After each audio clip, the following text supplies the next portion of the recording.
Hello again, this is Doug, the 2-Minute Gardener, and today we're going to talk about dogs and rattlesnakes. This is Ginger, my wonderful mixed rescue dog that I love to take out hiking all over the place. We've gone up and down California going on some really cool adventures. She loves to just get out there and run free, although I always have her on a leash when we're in these kind of wide open areas. But she is a terrier, so she loves to get down and dirty and dig. And boy, I tell you, the one drawback here in Southern California with a dog that likes that is, of course, occasionally they run into a rattlesnake. Now, it's important if you have rattlesnakes around, you remember a couple of things. One, they're probably not going to bother you. Two, they don't have a really big strike radius. A 6-foot snake can only strike about 3 feet.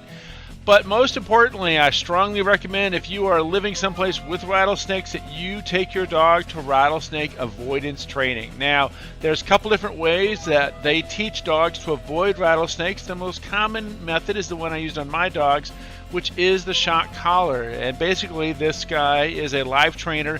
He has live rattlesnakes with bands on their mouths, so they cannot hurt the dogs. And no, I forgot to ask him how he actually gets the bands on the mouth, but he does get the band on the mouth. And basically, when the dogs get too close to it, they get a little zap. It kind of makes them jump as if they had been bit. So they quickly learn to stay away from all snakes. So it's a really important thing, and it really is effective. My dog did run into a snake on a trail and bounced right back because she had gotten that training. Now, the other thing to keep in mind is you want to, if it's a problem with snakes around your house, like this one was, you want to clean up where all those rats are. So try to clean up, debris piles where rats can make homes, because if you have rats, you're going to have snakes eventually coming after those rats. And so, for example, this little guy, and I've lived in this house for 25 years, I've had 5 rattlesnakes on my property. So you don't necessarily want to kill them because they are definitely great rat killers, and rats carry all kinds of disease. You just have to be willing to relocate them. The best way to do it is with a big, long, flat-edged shovel. Now, the first part of this video, when I grabbed this little guy up, I unfortunately did not yet own one, so I definitely bought out, because what happens when you have a pointy shovel, it's a little tougher to scoop it up, and here he goes. He's trying to get it up on the rake to get it in the box, and because it doesn't have a flat edge, what happens? I drop the snake. So definitely get that flat edge, and there's a link to get one in here, but basically you can get them at any hardware store.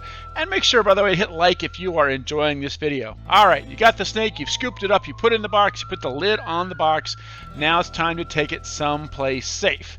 So that's what the next part of this video is. We got another snake, and here we are to show you how it gets released into the wild. Hello again, this is Doug, the 2-Minute Gardener. Well, as you've seen in previous videos, I've shown you how to catch the rattlesnake. Well, today we found another rattlesnake in my backyard because we have rats occasionally in our fruit trees. So, using that trusty 6-foot shovel with a flat edge and a hoe to kind of guide it, we have gotten it here in the tub, and it's not very happy. It wants to get out soon. So we've driven out here to Mission Trails Regional Park.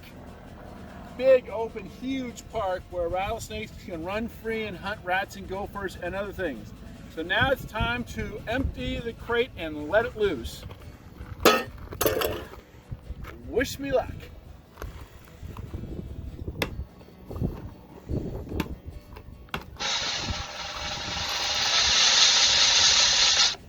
Come closer and get a shot of the snake. And there it is. There's the big old rattlesnake, and it wants to just get loose and go hunt something. Alright, so when you do this, you don't want to actually put your hands on the box that's holding the snake. Use that same shovel to flip open that. Alright, so here we go. And then you can use the shovel to kind of encourage it to get out. Come on, you're free. All right, and there it goes. Come on closer, Elijah. See, there it is.